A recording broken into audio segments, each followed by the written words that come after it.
Bakit ka uuwi? Ano gawin mo dun? Sobrang tagal na kasi ako din nakapagbakasyonan eh. Namiss ko yung lugar namin. Ah, ganun ba? Nabalitaan ko kasi uuwi din yung dati mong ex. Ha? Uwi ba? Di ko alam yun ah. Kaya pala nakita ko sa ticket, magkatabi upuan nyo. Malaki ba yung sa kanya? Andiyan ka na naman. Hindi ko naman alam kasi wala naman nangyari sa amin. Pinakitaan ka siguro ng malaki.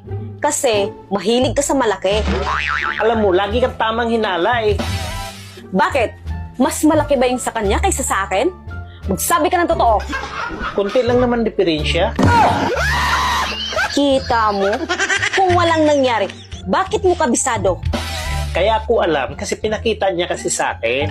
Pero walang nangyayari. Sigurado ako, hinawakan mo. Never kong hinawakan, Han. Ano? May asawa ako. Ayaw ko magkasala sa'yo. Kasi ayaw ko magagalit ka. So tinitigan mo lang.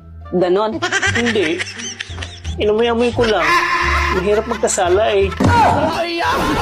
Loyal na nga yung tao sa'yo eh. Oh, nandito pa nga yung amoy oh.